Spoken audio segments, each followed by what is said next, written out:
haut fonctionnaire du tourisme, Saïd Aït-Ali a dénoncé l'achat pour 5 milliards de centimes d'équipements hôteliers inadéquats à une société étrangère. Il refusa 750 000 francs de dessous de table. Il a été renvoyé de son travail. Le pavillon de fonction qui lui revenait a été attribué à un ambassadeur. On a même tenté de l'expulser du logement exigu qu'il occupe provisoirement depuis 10 ans. Saïd et sa femme attendent toujours que justice leur soit rendue. Moi j'étais jeune, je venais juste de me marier, j'étais enceinte de 6 mois.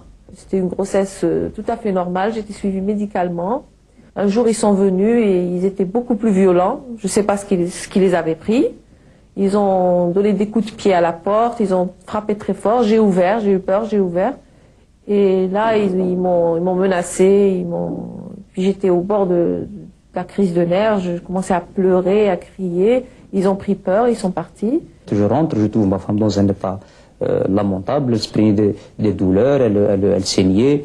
Et puis là, je l'ai prise immédiatement à l'hôpital, sans même refermer la porte. J'étais devenu fou. Ma femme a failli mettre le gosse, accoucher dans la voiture. Je suis quand même arrivé dans un hôpital et nous avons perdu le gosse. C'est un crime, c'est un véritable crime. J'ai vécu véritablement un crime, mon fils. Tentative de corruption, voie de fait. Il y eut un deuxième décès, un lampiste mort en prison, condamné à la place des vrais coupables. Cette affaire portait sur l'achat d'un lot important de matériel falsifié. Plus fréquemment, il suffisait de prendre des dessous de table pour acheter de la marchandise médiocre ou usagée.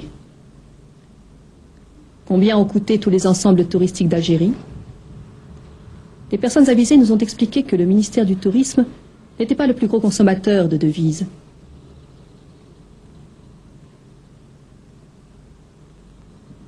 On nous conseilla de tourner notre regard vers l'industrie, qui a chuté des usines, ou encore vers l'agriculture, importatrice de denrées alimentaires. Un ancien Premier ministre a non seulement confirmé publiquement la pratique des pots de vin, mais il a aussi évalué l'ampleur du phénomène.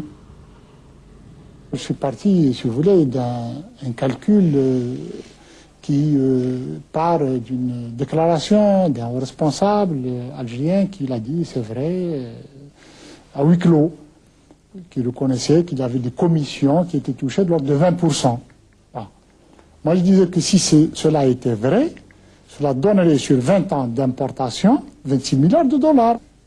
Les officiels disent que non, ça n'a jamais atteint ce chiffre-là, ça tourne autour de 1-2 milliards de dollars. Moi, je dis qu'il s'agisse d'1, 2, 4 ou 10 ou 26 ou 30. L'essentiel, c'est d'ouvrir ce dossier et de voir jusqu'où ça peut aller. Et que tout ce qui est, disons, utilisé à partir d'autres sources, autres que le travail, doit être sanctionné.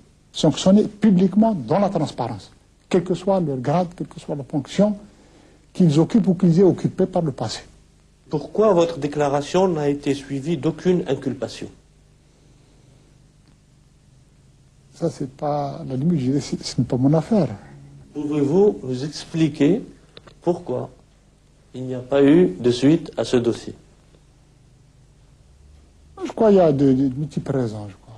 Il est difficile d'expliquer en une seule émission, je pense. Très profond. Donnez-nous-en 2 ou 3. Non, non, c'est profond. D'autres occasions.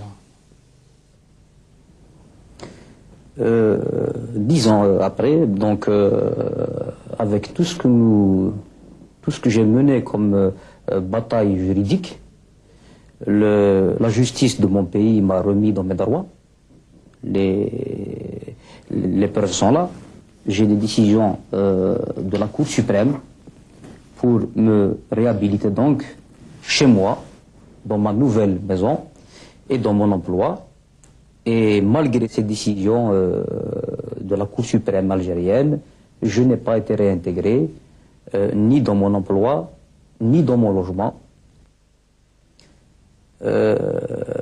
Oui, depuis donc 10 années, il y a d'autres victimes dans cette affaire qui ont payé le prix fort. Et malheureusement, j'ai l'impression que les tenants du système ont probablement d'autres moyens pour bloquer le système judiciaire. 26 milliards de dollars de pots de vin. C'est l'équivalent de la dette extérieure du pays. À ces dessous de table, il faut ajouter les détournements de fonds et l'abus de biens publics. Ainsi s'est formée en une génération une certaine élite économique du pays. La baie, le port d'Alger sont pleins de bateaux qui attendent ou qui déchargent leur cargaison. Selon Abdelhamid Brahimi, quelqu'un a pris 20% de commission au passage. Qui va payer la dette nationale ?